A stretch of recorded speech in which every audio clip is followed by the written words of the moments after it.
Dini kayo ay. Yan. Mga ninyo ang pinaguri nila saan? Teka, dinala po kayo lahat. Eh, nabigyan ko lalaki po kayo. Daming abi niya, gan. Diyos ko day.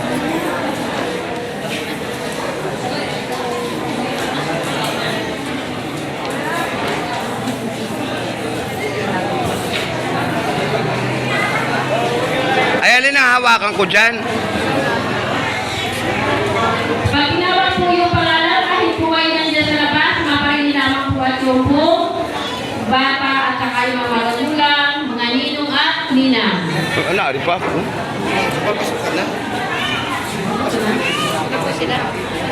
Kapag na po yung iba dito ay, yung iba po na sa good, pwede na pumili kahit hindi sila tawag yung mga pangalan nila. Okay po ay nandiyan sa good.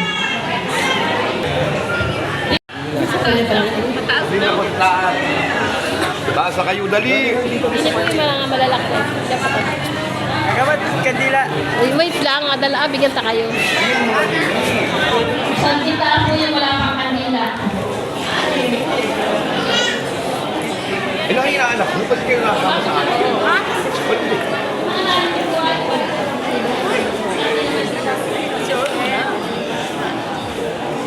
Okay na.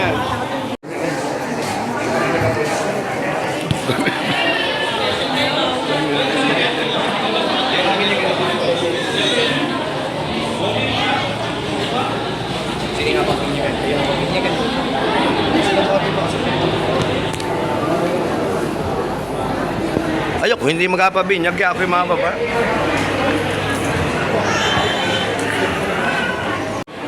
O ikaw naman lang ay. O, yung alak pati, alam mo eh.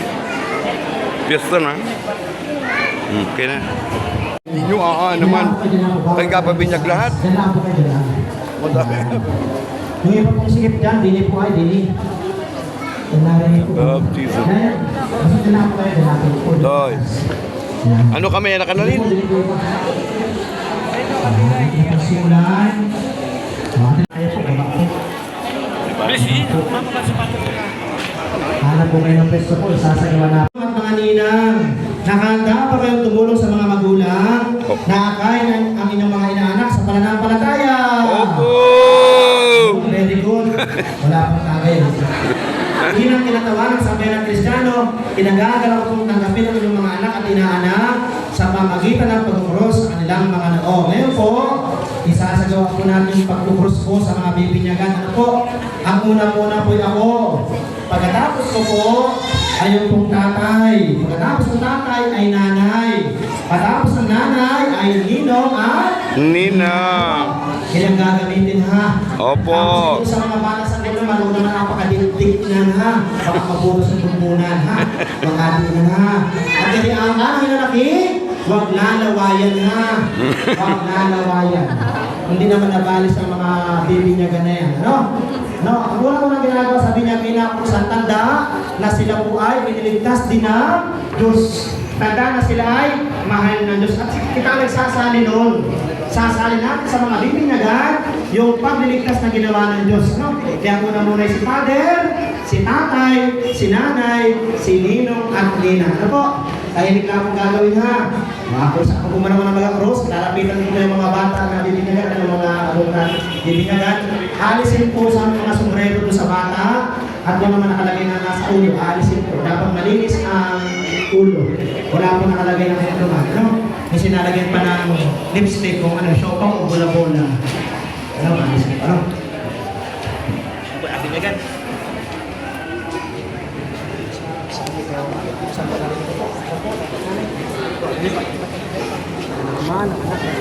Kurusan po ng tatay, nanay, ninong at ina.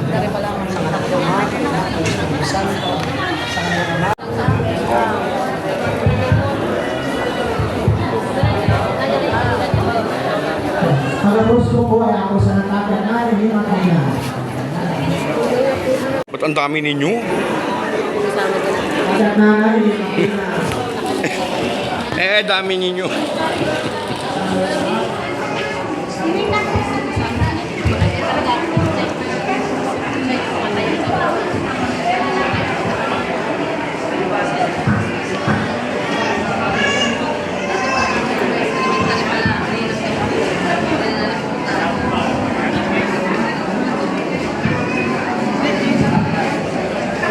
Bushel Edmar, nandiyan ka nga na hinaanak mo. Pagkatapos po ang lakos ng tatay, nanay, ninong at ninang.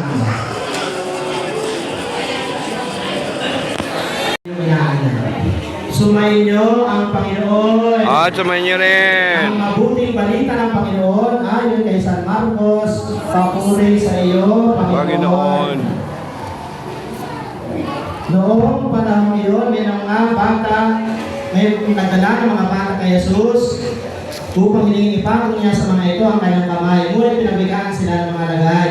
Nagalit si Jesus na makita ito, sinabi sa kanila, pabayaan ninyo lumapit sa amin ang mga bata, huwag ninyo silang sawayin, sapagkat sa mga katulad nila naghahari ang Diyos. Ito ang tandaan ninyo.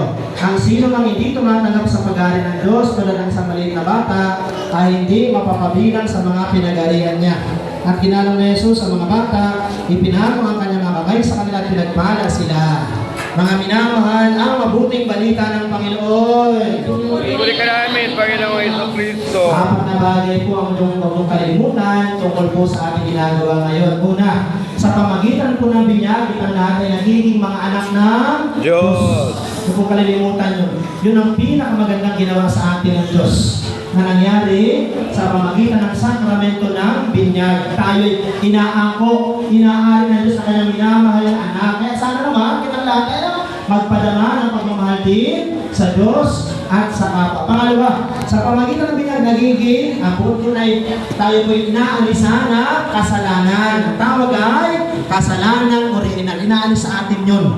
Kaya po may pagbubuhos ng tubig. Tanda ng paglilinis sa atin ng Diyos. Kaya sana, sa tuwina, maging simbahan katolika. At ang simbahan katolika ay nagana po sa buong daigdig. Ano po?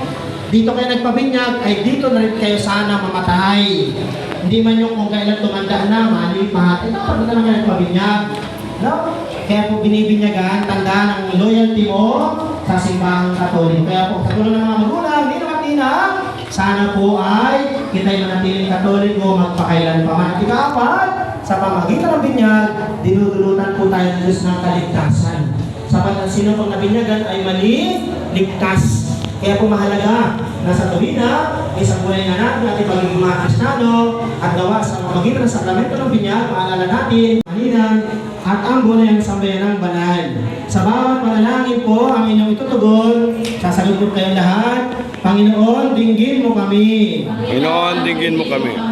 Para sa banal na sambayanan sa ating lupain, upang sa pamamagitan ni Pedro Pascual na banal at ipagmay tagapangaral, masipag niya ay palaganap ang magandang balita sa ating kapuluan at sa at alinsunod sa halimbawa ng banal na mga anak na sina Jesus, Maria at Jose, at sila'y manatiling nagmamahalan at nagmamalasakit sa isa't isa, manalangin tayo sa Panginoon. Panginoon, dinggin mo kami. Para sa mga ninong at ninang, upang sa pamamaglubay ng mahal na Birhen ng biglang awa, magampanan nila ang tungkulin, tuwangan nila ang mga magulang sa paghuhubog sa kanilang mga inaanak, manalangin tayo. Espiritu, upang sila'y mapuspos ng diwa ng muling paghabuhay ng iyong anak sa pamamagitan ng Jesucristo, kasama ng Espiritu Santo, magpasawalang hanggan. Amen. Ngayon po isasagawa natin ang pagtatakwil sa kasalanan.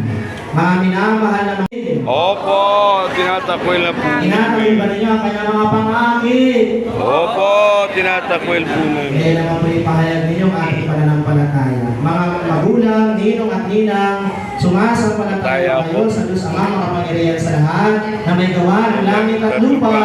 Opo, sumasampalataya po. Kaya Jesucristo, isang anak ng Diyos, Panginoon nating lahat, ipinanganak ni Santa Maria Virgen, ipinako sa krus na matay nilibing, muling nabuhay, kalulunok sa kanang Ama, kayo ay sumasampalataya. Opo, sumasampalataya. Sa Espiritu Santo, sa banal na simbahan katolika, sa kasamahan ng mga banal, sa kapatawaran ng mga kasalanan, at pinahayag, ating pong igagawad ngayon ng sakramento ng binyag sa pamamagitan ng Espiritu Santo. Amen. Pakiready na rin daw po yung pag-picture para malinis.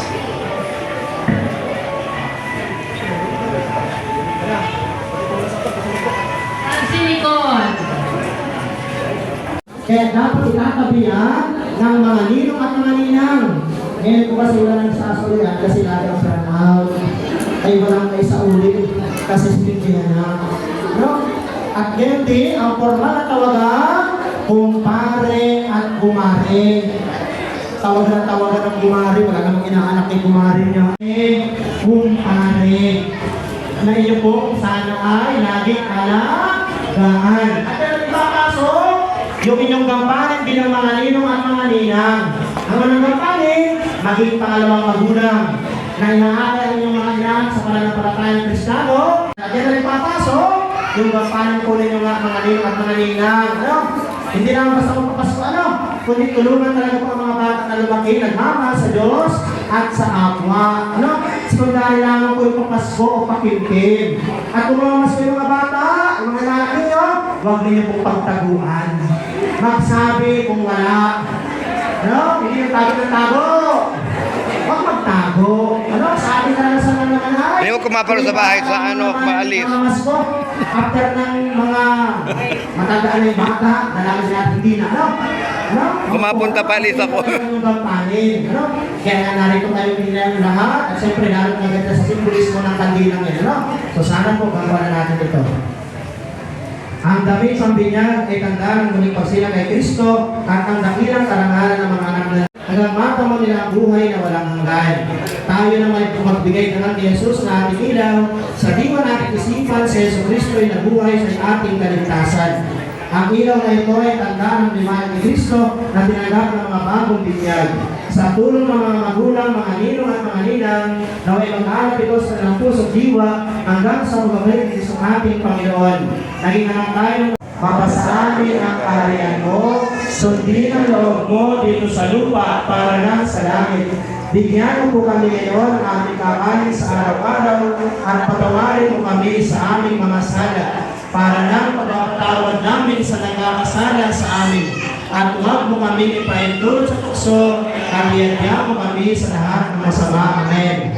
At sa mahalaga rin po ng biglang awa, ating pagkatiwala mga bagong binyag, sama-sama tayo manalangin.